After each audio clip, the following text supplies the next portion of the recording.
الحمد لله وكفى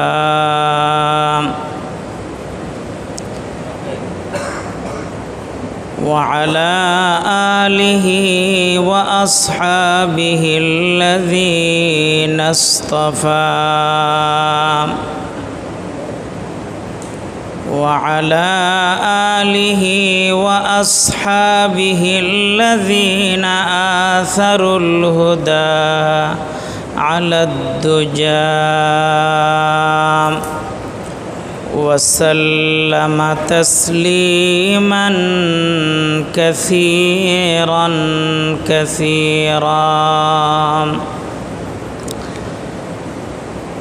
أما بعد فأعوذ بالله من الشيطان الرجيم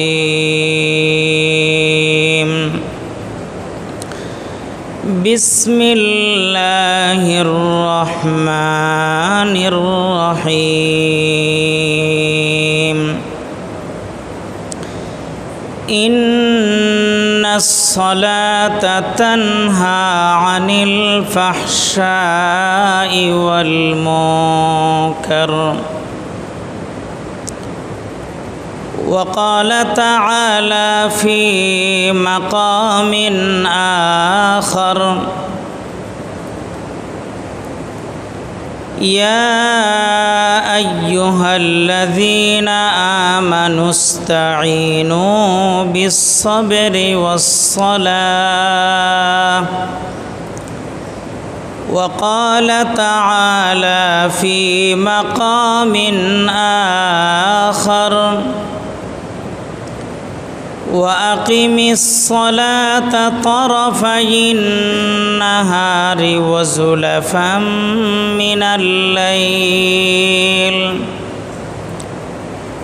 إن الحسنات يذهبن السيئات ذلك ذكرى للذاكرين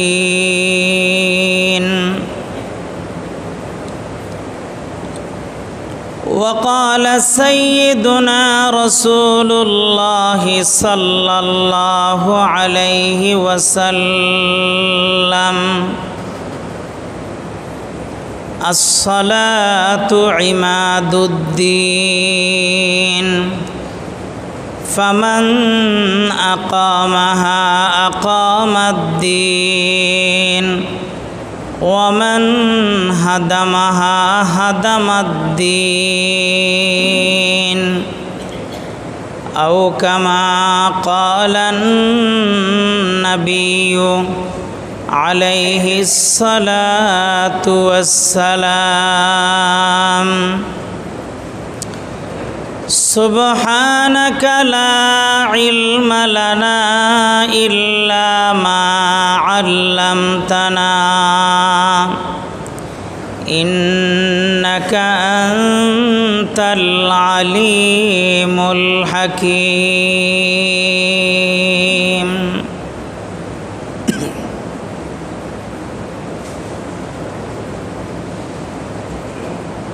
दिल जिंदा हुए दार अगर हो तो बतदरीज दिल जिंदा हुए दार अगर हो तो बतदरीज बंदे को अता करते हैं चश्मे नगरा और बंदे को अता करते हैं चश्मे नगरा और अहवाल मकामात पे मौकूफ है सब कुछ अहवाल मकामात पे मौकूफ है सब कुछ हर लहज़ा है सालक का ज़मा और मका और हर लहज़ा है सालक का ज़मा और मका और अल्फाज मानी में तफावुत नहीं लेकिन अल्फाज मानी में तफावुत नहीं लेकिन मुल्ला की अज़ा और मुजाहिद की अज़ा और मुल्ला की अज़ा और मुजाहिद की अज़ा और परवाज़ है दोनों का उसी एक फ़िज़ा में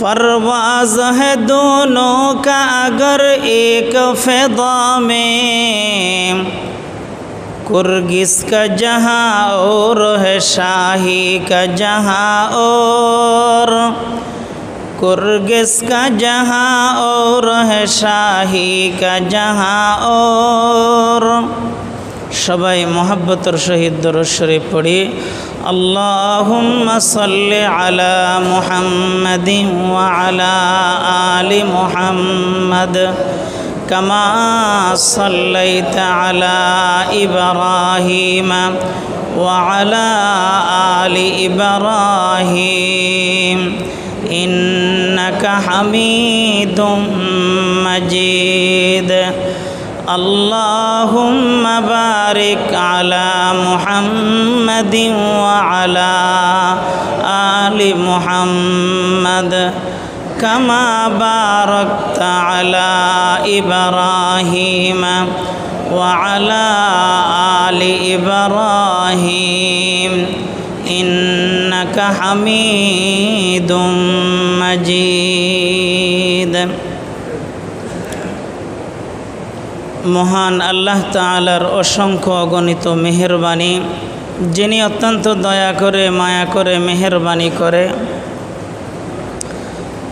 आमादेरके पवित्र जुमाबारे खूब सकाल सकाल अल्लाह ताआला मस्जिदे आसार जन्य आमादेरके तौफिक दान करेछेन साथे साथे दीनेर किछु कुरान हादिसेर किछु आलोचना करार जन्य एवं बलार जन्य আল্লাহ আমাদেরকে তৌফিক দান করেছেন। এজন্য সবাই দিল খুলে ভক্তি সহকারে মালিকের দেওয়া জবান দিয়ে একবার কালিমাতুশ শুকর আদায় করি আলহামদুলিল্লাহ। আমার যতটুকু মনে পড়ে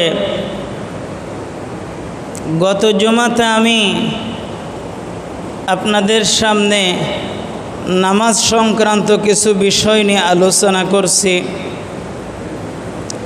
আল্লাহ তাআলা যদি তৌফিক দান করে আজকেও নামাজ সংক্রান্ত কিছু মাসআলা নিয়ে আলোচনা করার খেয়াল করেছি। আল্লাহ তাআলা আমাদেরকে ধৈর্য সহকারে আমলের নিয়তে শোনার জন্য তৌফিক দান করুন। কারণ আমরা জানি ঈমানের পরে সবচেয়ে যে আমলটা আল্লাহ তাআলার কাছে সবচেয়ে বেশি প্রিয়, যে আমলটি সবচেয়ে বড়, যে আমলটি ঈমানের পরে আসল আমল, সেই আমলের নাম হচ্ছে নামাজ। সেই আমলের নাম হচ্ছে নামাজ।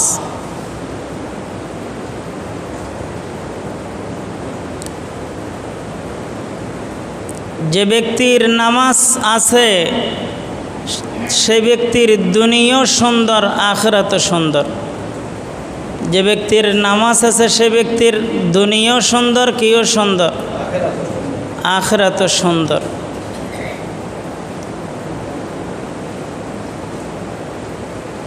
এজন্য নামাজ এটা অনেক বড় গুরুত্বপূর্ণ একটি ইবাদত।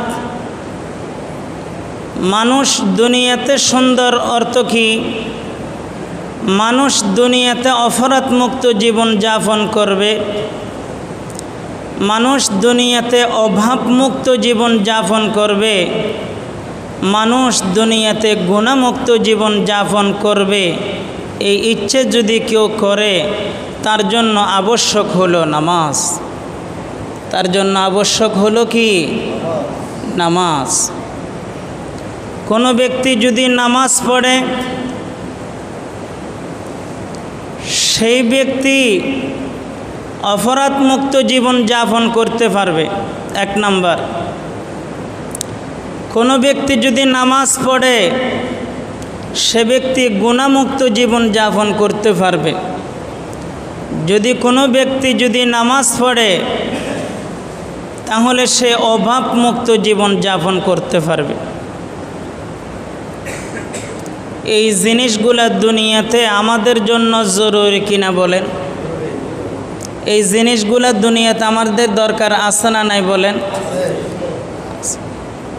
অপরাধমুক্ত জীবন যাপন করা, গুনাহমুক্ত জীবন যাপন করা, অভাবমুক্ত জীবন যাপন করা আমাদের দরকার আছে না নাই বলেন? আছে। যে সমস্ত মানুষ আমি যা বলছি এগুলার ইচ্ছে করে এই মতে দুনিয়াতে সুন্দরভাবে চলতে চায়, তার জন্য আবশ্যক হলো নামাজ। তার জন্য আবশ্যক হলো নামাজ। এক নম্বর দেখেন, অপরাধমুক্ত জীবন যাপন আল্লাহর কোরআন সাক্ষী। আল্লাহর কোরআন বলেন, ইন্নাস সালাতা তানহা আনিল ফাহশাই ওয়াল মুনকার। আল্লাহ তাআলা বলেন, নিঃসন্দেহ মানুষ, নিঃসন্দেহ নামাজ, নিঃসন্দেহ কি নামাজ মানুষকে অশ্লীল এবং বাহায়াপনা থেকে, অশ্লীল কথা থেকে মানুষকে বিরত রাখে। অশ্লীল কাজ থেকে, বেহায়াপনা বেলালা থেকে মানুষকে বিরত রাখে নামাজ। মানুষকে বিরত রাখে কি? নামাজ। তাহলে নামাজের ভিতরে এই শক্তি আছে না নাই বলেন? অবশ্যই আছে।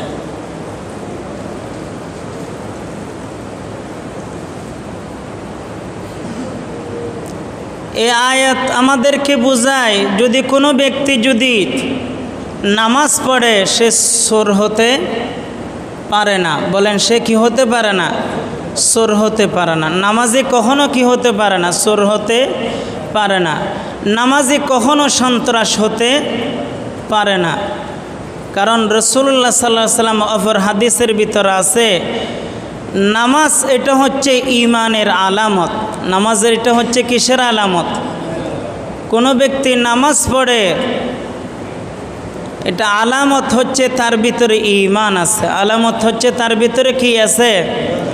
মেশকাত শরীফের একটা হাদিস, রাসূলুল্লাহ সাল্লাল্লাহু আলাইহি ওয়াসাল্লাম বলেন, ডাকাতি করার সময়, ছিনতাইকারী ছিনতাই করার সময়, জেনাকারী জেনা করার সময় রাসূল পাক সাল্লাল্লাহু আলাইহি ওয়াসাল্লাম বলে তার ভিতরে ঈমান থাকে না। নাউজুবিল্লাহ বলেন, তার ভিতরে কি থাকে না? ঈমান থাকে না। তাহলে চোর যেই মুহূর্তে চুরি করে তার ভিতরে কি থাকে না? ঈমান থাকে না। ডাকাত যেই মুহূর্তে ডাকাতি করে সেই মুহূর্তে তার ভিতরে কি থাকে না? রাসূল পাকের হাদিস। জেনাকারী ব্যক্তি যেই মুহূর্তে জেনা করে ওই মুহূর্তে তার ভিতরে কি থাকে না? ঈমান থাকে না।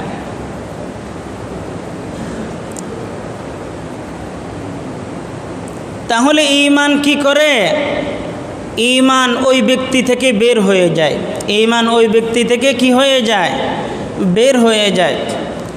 পরবর্তীতে আল্লাহর কাছে জিজ্ঞেস করা, আল্লাহ এই ব্যক্তি এই অপরাধে জড়িত হওয়ার কারণে তার ভিতর থেকে আমি বাহির হয়ে গেলাম, এবং আপনি আমাকে যদি অনুমতি দেন আবার তার ভিতরে প্রবেশ করব।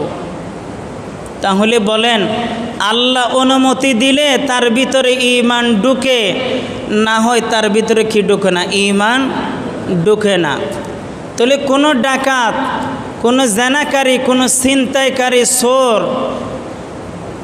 এই কাজগুলি করার পরে তার ঈমান যখন বের হয়ে যায়, আল্লাহর পক্ষ থেকে এই ঈমান অনুমতি চায় আল্লাহ আবার ঢুকবো কিনা। আল্লাহ যদি চাহে তো সে ইমানদার, না হলে সে আজীবন বেঈমান, না হলে সে আজীবন কি বেঈমান। তাহলে বলেন নামাজ এটা কিসের আলামত? বলেন ঈমানের আলামত। নামাজ এটা কিসের আলামত? ঈমানের আলামত। তা আমি বুঝাচ্ছি, বেনামাজি ব্যক্তি, যে ব্যক্তি কি পড়ে না, নামাজ পড়ে না, অপরাধ থেকে বাঁচার জন্য তার এমন কোনো শক্তিশালী জিনিস নাই যেই শক্তিশালী জিনিস তাকে কোথায় থেকে বাঁচাবে? অপরাধ থেকে কি করবে? বাঁচাবে। অপরাধ থেকে বাঁচানোর জন্য সবচেয়ে শক্তিশালী জিনিসের নাম হলো কি? নামাজ।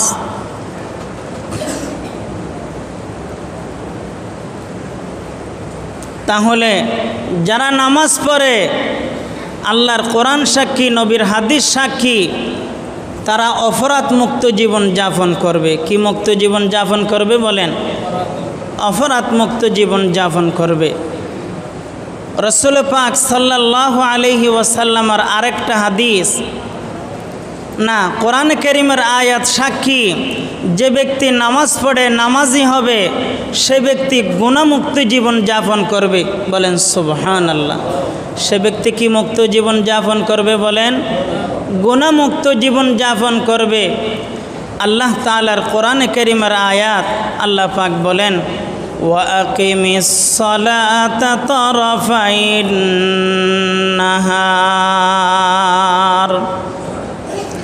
ওয়াজুলাফাম মিনাল লাইল।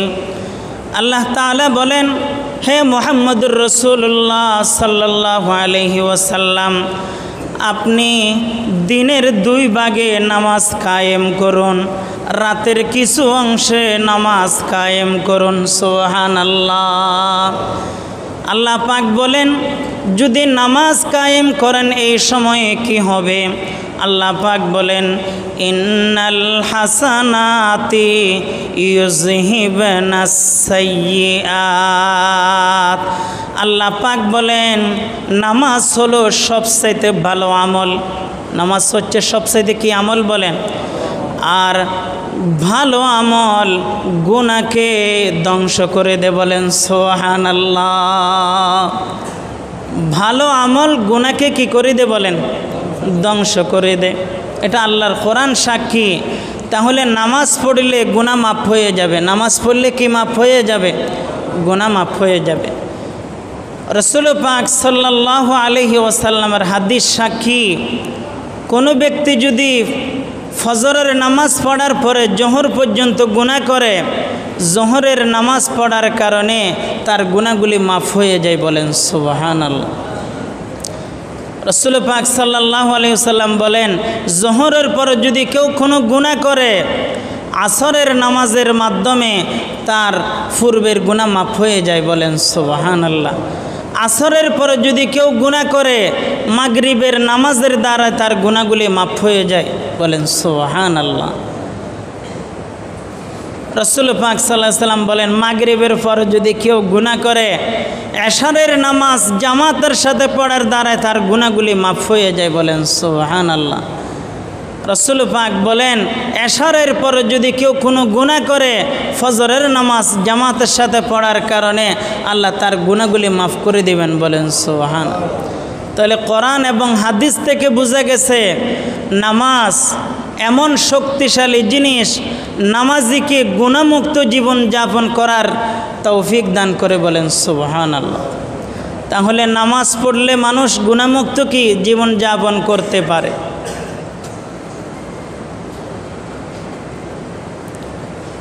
তিন নাম্বার হচ্ছে, আরেকটা কি বলছিলাম আপনাদের সামনে? 1 নাম্বার নামাজ মানুষকে, আচ্ছা 3 নাম্বার বলছিলাম নামাজ মানুষকে অভাব মুক্ত জীবন যাপন করায়। কি মুক্ত? বলেন অভাব মুক্ত জীবন যাপন করতে পারবে নামাজি, যদি নামাজকে ভালো করে পড়ে। কোরআনে কারীমের আয়াত, আল্লাহ তাআলা বলেন, وأمر أهلك بالصلاة واصطبر عليها لا نسألك رزقا نحن نرزقك والعاقبة للتقوى আল্লাহ তাআলা বলেন, হে মুহাম্মদুর রাসূলুল্লাহ সাল্লাল্লাহু আলাইহি ওয়াসাল্লাম, আপনি আপনার পরিবার পরিজনকে নামাজের হুকুম করুন। বলেন সুবহানাল্লাহ। আপনি আপনার পরিবার পরিজনকে কিসের হুকুম করুন? নামাজের হুকুম করুন, তারা যেন নামাজ পড়ে। ওয়াস্তাবির আলাইহা, এবং এই নামাজের উপরে যেন অটল থাকে। এই নামাজের উপরে যেন কি থাকে? অটল থাকে। এই নামাজ এক ওয়াক্ত পড়েছে আর ওয়াক্ত পড়বে না, নামাজের ফরজ পড়েছে বিতরের খবর নাই, সুন্নতের খবর নাই, এমন নয়। এই পূর্ণ নামাজের উপরে যেন সে অটল থাকে। ওয়াস্তাবির আলাইহা। আল্লাহ তাআলা বলেন, লা নাসআলুকা রিজকা, হে মুহাম্মদুর রাসূলুল্লাহ সাল্লাল্লাহু আলাইহি ওয়াসাল্লাম, আমি আপনার কাছ থেকে রিজিক চাই না। আমি আপনার কাছ থেকে কি চাই না? রিজিক চাই না। নাহনু নারযুকুকা, হে মুহাম্মদ সাল্লাল্লাহু আলাইহি ওয়াসাল্লাম, যদি নামাজ কায়েম করেন, যদি নামাজকে ভালোভাবে ধরেন, আমি আল্লাহ নিজে আপনাদেরকে উত্তম রিজিক দান করব। বলেন সুবহানাল্লাহ। তাহলে অভাবমুক্ত জীবন কে দান করবেন? বড় করে বলেন আল্লাহ। রিজিক, আমরা তো রিজিক মনে করি শুধু খাবার না। রিজিক মানে আমার যত প্রয়োজনীয় জিনিস আছে সব, আমার যত প্রয়োজনীয় জিনিস আছে কি সব কে ব্যবস্থা করে দিবেন? বড় করে বলেন আল্লাহ। তাহলে আমি আরও অনেক উপকার আছে কোরআনে হাদিসে, আমি ওইগুলো বর্ণনা করার সময় আমার নেই। আমি আপনাদেরকে শুধুমাত্র 3টা কথা বললাম। নামাজ এত পাওয়ারফুল জিনিস। নামাজ নামাজি ব্যক্তিকে সন্ত্রাসমুক্ত জীবন যাপন করাবে। নামাজি কি হতে পারে না? সন্ত্রাসী হতে পারে না। তাহলে বলেন, আমাদের সমাজের মানুষ যদি নামাজি হয়ে যায়, সন্ত্রাস মুক্ত সমাজ হবে। কি মুক্ত সমাজ হবে? বড় করে বলেন। আমাদের থানার মানুষ যদি নামাজি হয়ে গেলে তাহলে সন্ত্রাস মুক্ত থানা হবে। আমাদের দেশের মানুষ যদি নামাজি হয়ে গেলে সন্ত্রাস মুক্ত দেশ হবে। ঠিক কিনা? বড় করে বলেন। দ্বিতীয় কথা হচ্ছে, এই নামাজ এত পাওয়ারফুল, মানুষকে গুনাহ থেকে বাঁচায় এবং গুনাহ হয়ে গেলে ক্ষমা করে দেয়। বলেন সুবহানাল্লাহ। আল্লাহ তাআলা এই নামাজের কারণে বান্দার গুনাহগুলি কি করে দেন? ক্ষমা করে দেন। তৃতীয়ত হচ্ছে অভাবমুক্ত জীবন। এই নামাজ পড়লে আল্লাহ অভাবমুক্ত জীবন দিবেন। কি মুক্ত জীবন দিবেন? বলেন আল্লাহ ওয়াদা করেছেন যে আমি রিজিক আমি দান করব। রিজিক কি দান করব? আমি দান করব যদি এই নামাজ যদি কেউ। বান্দা আল্লাহর সাহায্য ছাড়া এক মুহূর্ত থাকতে পারবে? বলেন এক মুহূর্ত থাকতে পারবে? আল্লাহর সাহায্য ছাড়া, আল্লাহর মদদ ছাড়া বান্দা এক মুহূর্ত দুনিয়াতে বাঁচতে পারবে? কি বলেন আপনারা? পারবে? পারবে না। কারণ নিঃশ্বাস কার? বলেন না কার? আল্লাহর। দৃষ্টিশক্তি কার? আল্লাহর। শক্তি কার? আল্লাহর। আমার ভিতরে যেই মূল জান আছে এটা কার? বড় করে বলেন আল্লাহ। সব কিছু আল্লাহর। তাহলে আমি চলতেছি কার সাহায্যে? বলেন আল্লাহর সাহায্যে। আমার নিজস্ব কিছু আছে না? সব আল্লাহর। সব আল্লাহর। যেহেতু আমার প্রতি মুহূর্তে মুহূর্তে আল্লাহর সাহায্য ছাড়া আমার চলা সম্ভব নয়, আল্লাহর সাহায্যের জন্য যেই জিনিসটা সবচাইতে বড় মাধ্যম, যেই জিনিসটা সবচাইতে কি মাধ্যম? বলেন বড় মাধ্যম। আল্লাহ নিজেই বলে দিছে সেই জিনিসটা হলো নামাজ। সেই জিনিসটা হলো কি? নামাজ। দ্বিতীয় নম্বরের বস্তু হচ্ছে সবর। দ্বিতীয় নম্বর হচ্ছে কি? কোরআন কারীমের আয়াত। আল্লাহ তাআলা বলেন, ইয়া আইয়ুহাল্লাযীনা আমানুস্তাঈনু বিস-সাবরি ওয়াস-সালাহ। আল্লাহ নিজেই বলে দিয়েছেন, হে ঈমানদারগণ, তোমরা নামাজ এবং ধৈর্যের মাধ্যমে আমার কাছ থেকে সাহায্য প্রার্থনা করো। বলুন সুবহানাল্লাহ। কিসের? নামাজ এবং ধৈর্যের মাধ্যমে আমার কাছ থেকে কি প্রার্থনা করুন? সাহায্য প্রার্থনা করুন। তাহলে আল্লাহর সাহায্য আমাদের লাগবে কিনা বড় করে বলেন।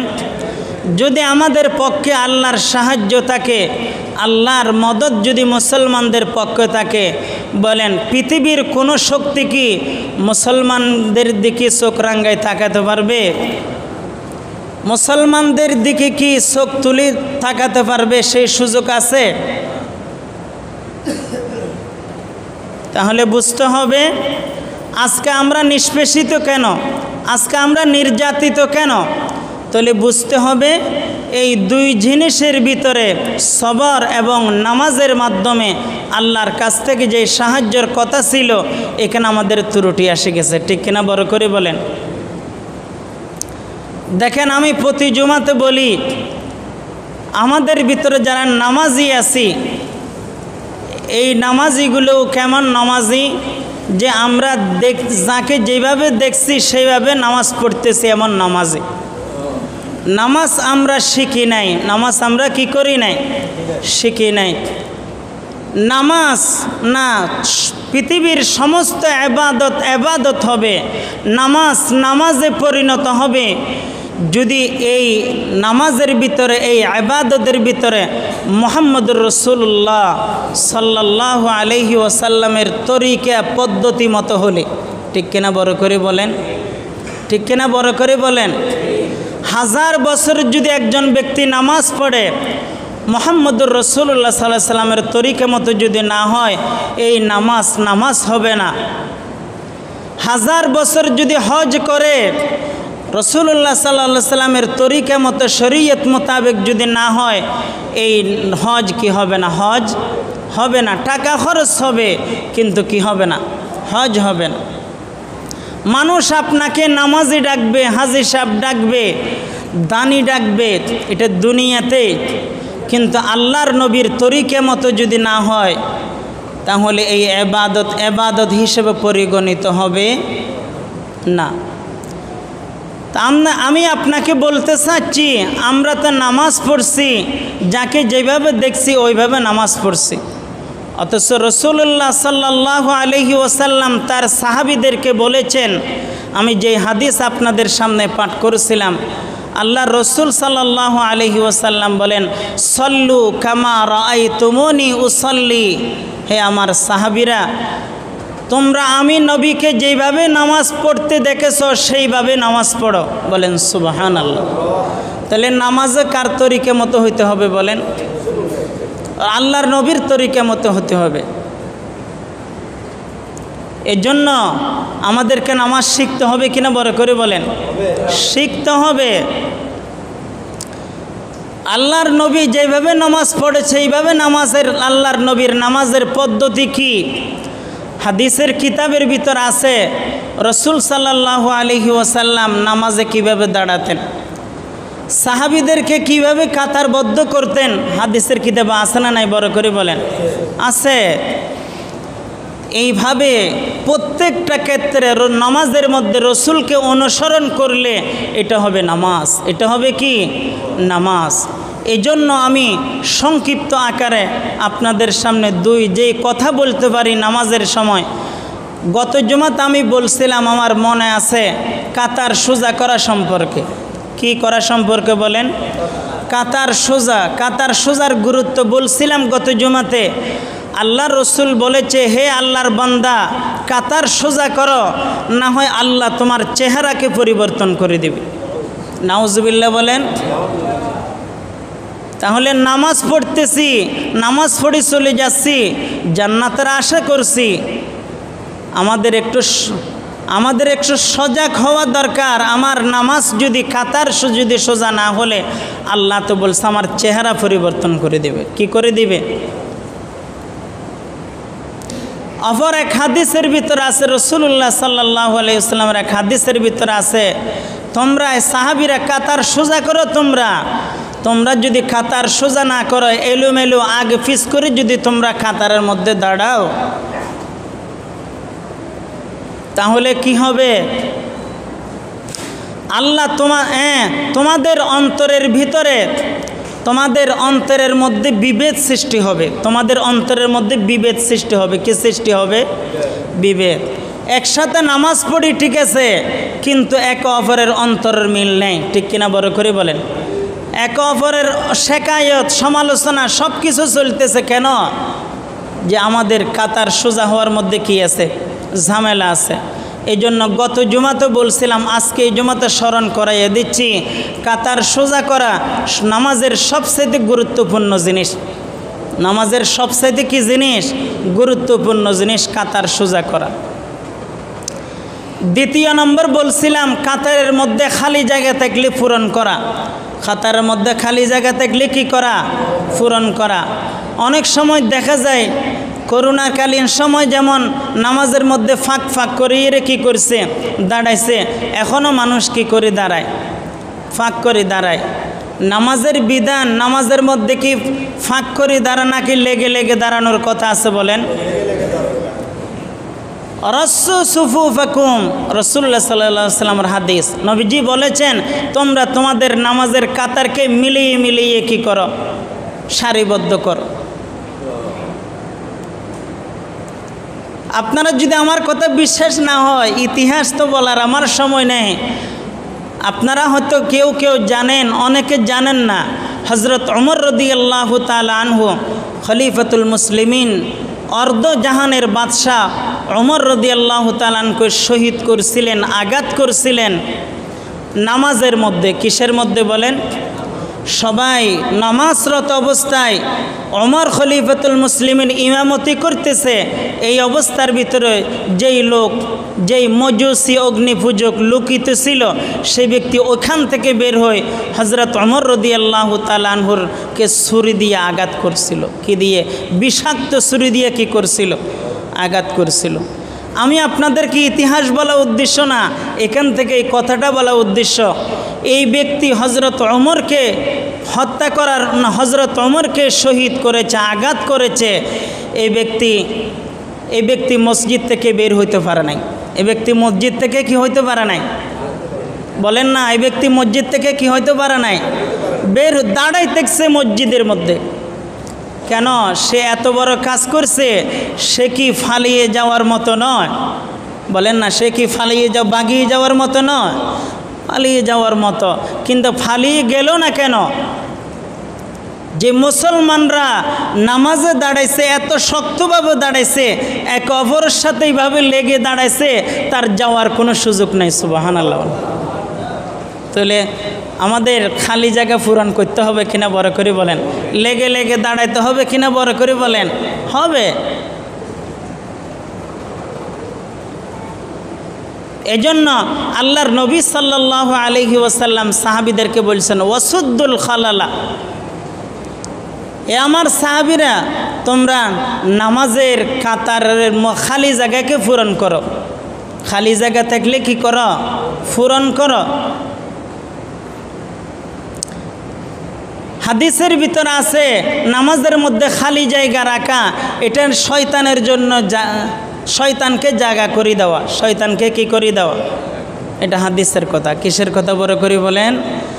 শয়তানকে কি করে দেওয়া? বলেন না, জায়গা করে দেওয়া। মানে আমিও নামাজ পড়তেছি, তুমিও আসো আমার পাশে ডিস্টার্ব করার জন্য। বলো, আমরা কি নামাজের কাতারে জায়গা রাখি কি শয়তানকে সুযোগ দেব ডিস্টার্ব করার জন্য? নামাজের খালি জায়গা আল্লাহ আমাদেরকে তৌফিক দান করুক। বলেন আমিন। আল্লাহ নবী সাল্লাল্লাহু আলাইহি সাল্লাম বলেন, আমি দেখেছি শয়তান একটি ছোট্ট কালো ভেড়া বকরির ন্যায় কাতারে ঢুকে যাচ্ছে। এই জন্য নামাজের কাতারে খালি জায়গা রাখা যাবে না, কাতার সোজা করতে হবে। তৃতীয় নম্বরের কথা হচ্ছে কি, আমরা আগে প্রথম কাতার পুরা করব। আমরা আগে কোন কাতার পুরা করব বলেন? বলেন না কোন কাতার পুরা করব? প্রথম কাতার পরিপূর্ণ হওয়ার আগে দ্বিতীয় কাতার বাঁধা জায়েজ নাই। বলেন প্রথম কাতার পরিপূর্ণ হওয়ার আগে দ্বিতীয় কাতার বাঁধা কি নাই? জায়েজ নাই। সামনের কাতার অপূর্ণ থাকলে পিছনে কাতার বাঁধা কি নাই? আমার এই মাসালা, এই কথা কি সবাই বুঝছে? কারণ আপনাদেরকে বোঝানো আমার উদ্দেশ্য। এজন্য যেখানেই খালি জায়গা থাকবে, একটা মাসালা বলি, কোনো মানুষ উজু করে এসছে, চিন্তা করতেছে ইমাম সাহেব এখন রুকুতে, ইমাম সাহেব কোথায়? রুকুতে। সে মসজিদে ঢুকি মাত্র যেইখানে জায়গা পেয়েছে সেইখানে যদি সে তকবীরে তাহরিমা বাঁধি রুকুতে ইমামকে পায়, রুকুতে কাকে পাবে? কিন্তু উপরের খালি জায়গা, উপরের কাতার খালি জায়গা কি আছে? খালি জায়গা আছে। তখন শরীয়তের মাসআলা হলো আপনার আপনার রাকাত চলে যাক, কোনো অসুবিধা নাই, আপনি কাতারের খালি জায়গা পূরণ করবেন। বলেন সুবহানাল্লাহ। আপনি কাতারের খালি জায়গায় কি করবেন? পূরণ। এইগুলা মাসআলা আমাদের, কিন্তু এইগুলার মধ্যে অনেক ত্রুটি বিচ্যুতি আছে। দেখবেন এই কাতার খালি, ওই কাতার অর্ধেক, এই কাতার অর্ধেক। আসনানে বলেন এইভাবে মসজিদে, এটা শরীয়তের পক্ষ থেকে নিষেধ। আল্লাহ আমাদেরকে সুন্নত মোতাবেক নামাজ পড়ার জন্য তৌফিক দান করুক। বলেন আমিন। আরেকটা মাসালা আমি আপনাদেরকে বলবো, পুরুষের জন্য সবচাইতে উত্তম কাতার হচ্ছে কি? সামনের কাতার। সবচাইতে উত্তম কাতার কিসের কাতার? বড় করে বলেন। হাদিসে পাকের মধ্যে আছে, ক্বালা রাসূলুল্লাহ সাল্লাল্লাহু আলাইহি ওয়াসাল্লাম, ইন্নাল্লাহা ওয়া মালাইকাতাহু ইউসাল্লুনা আলাল্লাযীনা ইয়ালুনা ফিস সাফিল আউয়াল। রাসূল পাক সাল্লাল্লাহু আলাইহি ওয়াসাল্লাম বলেন, যে ব্যক্তি আগের কাতারে নামাজ পড়ে, যে ব্যক্তি সামনের কাতারে কি পড়ে? নামাজ পড়ে, তার জন্য আল্লাহ রহমত নাজেল করেন। বলেন সুবহানাল্লাহ। সমস্ত ফেরেশতারা তার জন্য আল্লাহর কাছে গুনাহ মাফ চায়। বলেন সুবহানাল্লাহ। এটা আল্লাহর রসুল বলেছেন। তাহলে সামনের কাতার উত্তম। সাহাবীরা এই ফজিলতের কথা শুনে বলেন, সামনের কাতার কি এখানে সব মানুষের জায়গা হবে? সাহাবীরা এই ফজিলতের কথা শুনে রাসূলুল্লাহ সাল্লাল্লাহু আলাইহি সাল্লামকে জিজ্ঞেস করলেন, ওয়া আলা সানি ইয়া রাসূলুল্লাহ, ও আল্লাহর রসুল, দ্বিতীয় কাতারের জন্য কিছু বলুন। দ্বিতীয়বারও রাসূলুল্লাহ সাল্লাল্লাহু আলাইহি সাল্লাম বললেন প্রথম কাতারের কথা। কিসের কথা বলছেন? বড় করে বলেন। তৃতীয়বারের মধ্যে সাহাবীরা বলছে, ওয়া আলা সালিস ইয়া রাসূলুল্লাহ, ওগো আল্লাহর রসুল, তৃতীয় কাতারের জন্য না, বুলবুল ওয়া আলা সানি ইয়া রাসূলুল্লাহ, ওগো আল্লাহর রসুল, দ্বিতীয় কাতারের জন্য কিছু বলুন। রাসূলুল্লাহ সাল্লাল্লাহু আলাইহি সাল্লাম বলেছেন, ওয়া আলা সানি, দ্বিতীয় কাতারের উপরও আল্লাহর রহমত। বলেন সুবহানাল্লাহ। তাহলে প্রথম কাতারে যারা নামাজ পড়ে তাদের জন্য আল্লাহর রহমত কয়বার বলছে আল্লাহর রসুল? 2 বার। আর এর পিছনে যারা নামাজ পড়বে তাদের জন্য আল্লাহর রহমতের কথা কয়বার বলেছে? 1 বার বলেছে। কয়বার বলেছে? 1 বার। এই জন্য প্রথম কাতার পুরুষের জন্য উত্তম। কোন কাতার উত্তম বলেন? রাসূলুল্লাহ সাল্লাল্লাহু আলাইহি ওয়াসাল্লাম বলেন, প্রথম কাতারের কি ফজিলত যদি মানুষ জানতো, প্রথম কাতারে দাঁড়ানোর জন্য মানুষ লটারি দিত। কি দিত? বড় করে বলেন। লটারি দেওয়া হতো। আল্লাহ আমাদেরকে প্রথম কাতারের গুরুত্ব বুঝে আসার জন্য তৌফিক দান করুক। বলেন আমিন। এরপরে আমি আপনাদেরকে যে কথা বলবো, আরেকটা কথা বলবো, সেটা হচ্ছে কি, নামাজের নিয়ত বাঁধার পরে আমি আপনাদেরকে এই জুমাতে বলছিলাম সানা পড়ার কথা। কি সানা ইমামের উপরও মুক্তাদির উপরও।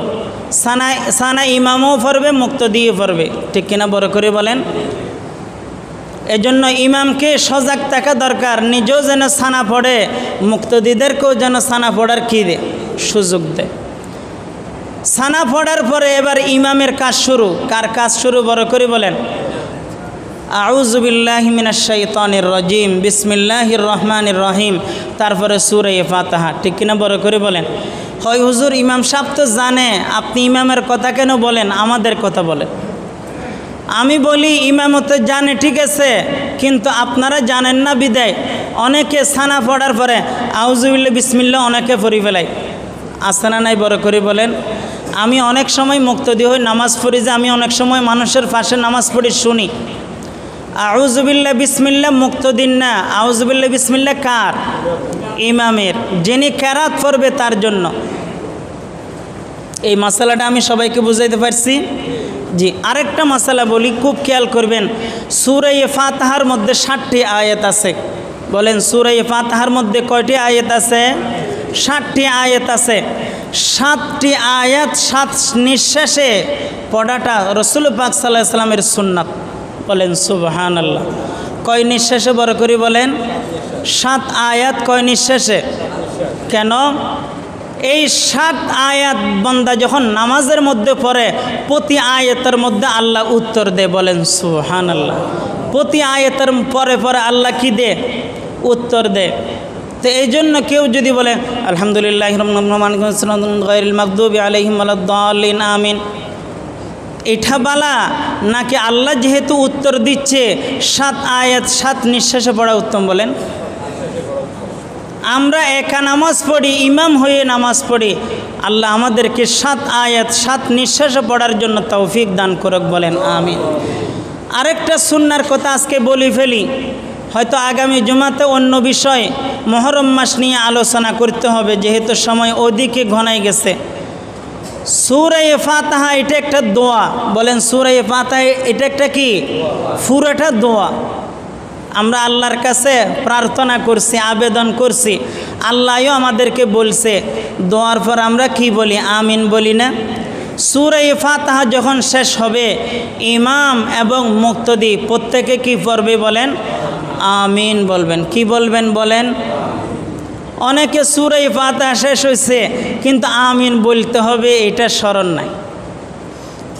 সে যে নামাজে দাঁড়ানোর পরে কোথায় চলে গেছে বা কার সাথে কথা বলতেছে, নামাজে দাঁড়ায় এমন হয় না? সেই নামাজে কিন্তু তার মন কোথায় নেই, নামাজে নাই। কাকে কি উত্তর দিবে, কোন জিনিস কত দামে বেচবে, ওই জিনিস আসছে কি না, এটা মাথার ভিতরে ঘুরপাক খাচ্ছে। ইমাম সাহেব এদিকে সূরা ফাতিহা শেষ করি, তারপরে কেরাত পড়ার পরে ইমাম সাহেব যখন রুকুর জন্য আল্লাহু আকবার বলছে, তখন তার খবর হয়েছে রুকুর সময় হয়ে গেছে। ঠিক কিনা বড় করে বলেন। এটা হচ্ছে কি? নামাজে মনোযোগ নষ্ট করে শয়তান। বলেন নামাজে মনোযোগ নষ্ট করে কে? শয়তান। আল্লাহ আমাদেরকে শয়তানের ওয়াসওয়াসা থেকে বাঁচাক। বলেন আমিন। এজন্য সূরা ফাতিহার পরে আমিন বলা রাসূল পাকের গুরুত্বপূর্ণ সুন্নত। শুধু সুন্নত না, কি সুন্নত? গুরুত্বপূর্ণ একটি সুন্নত। আমিন বললে আমাদের ফায়দা কি হবে? বুখারী শরীফের হাদিস, রাসূল পাক সাল্লাল্লাহু আলাইহি ওয়াসাল্লাম বলেন, ক্বালা রাসূলুল্লাহি সাল্লাল্লাহু আলাইহি ওয়াসাল্লাম, ইযা ক্বালাল ইমামু গায়রিল মাগদুবি আলাইহিম ওয়ালাদ-দাল্লিন ফাকুলু আমিন।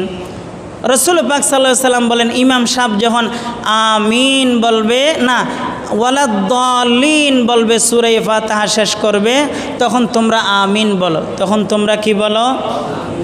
বলেন আমিন কি শুধু মুক্তদিরা বলবে নাকি ইমামও বলবে? আমিন এটা ইমামেরও মুক্তদিরও। বলেন আমিন কেউ পড়বে? ইমামও পড়বে, মুক্তদিও পড়বে। ইমামের জন্য সুন্নত, মুক্তদির জন্য কি সুন্নত। এবার বলতেছে হুজুর আমিন কি জোরে বলবো নাকি আমিন আস্তে বলবো? আমাদের হানফি মাযহাব মতে, হাদিসের ভাষ্যকার মতে, রাসূল পাক সাল্লাল্লাহু আলাইহি ওয়াসাল্লামের সুন্নাহর দিকে যদি আমরা তাকাই, আমরা বলি আমিন আস্তে বলতে হবে। আমিন কি বলতে হবে? আমিন আস্তে বলতে হবে। আমিন জোরে বলার হাদিস কোনো, আমিন জোরে বলার হাদিস কোনো কিতাবে নাই। আল্লাহ পাক আমাদের, রাসূল পাক আমিন জোরে বলার কথা কোনো হাদিসে বলে নাই। এটা আমাদের বুঝতে হবে। এজন্য আমিন আসতে বলবো। আমিন কি বলবো? আমিন বললে আমাদের লাভ কি হবে? রসুল পাক সাল্লাল্লাহু আলাইহি ওয়াসাল্লাম হাদিস, বুখারী শরীফের হাদিসের মধ্যে আসছে, ফাইন্নাহু মান ওয়াফাকা তামিনুহু তামিনাল মালাইকা গুফিরা লাহু মা তাকদ্দামা মিন যামবিহি। রসুল পাক সাল্লাল্লাহু আলাইহি ওয়াসাল্লাম বলেন, যার আমিন ফেরেশতাদের আমিনের সাথে মিলে যাবে, আল্লাহ তাআলা তার জীবনের আগের গুনাহগুলি মাফ করে দিবেন। বলেন তার জীবনের আগের গুনাহ কি করে দিবেন? মাফ করে দিবেন। তাহলে এই হাদিস থেকে বোঝা যাচ্ছে, ইমাম সাহেব যখন গায়রুল মাগদুবি ওয়ালাদ-দাল্লিন বলে তখন ফেরেশতারা কি বলে? বলেন ফেরেশতারা কি বলে? আমি যদি আমিন বলি, আমার আমিন কার সাথে মিলে যাবে? ফেরেশতাদের আমিনের সাথে মিলে যাবে। আমার আমিন যদি ফেরেশতাদের সাথে মিলে যায়, তাহলে আমার আগের গুনাহ মাফ। বলেন সুবহানাল্লাহ। লাভ আসানা নাই? বড় করে বলেন। আল্লাহ পাক আমাদেরকে এই যেইগুলা বলছি ক্ষমাসম এই সুন্নাহগুলা মোতাবেক আমল করার জন্য তৌফিক দান করুক। ওয়া আখির দাওয়ানা আনিল হামদুলিল্লাহি রাব্বিল আলামিন। আসসালামু আলাইকুম ওয়া রাহমাতুল্লাহি ওয়া বারাকাতুহু।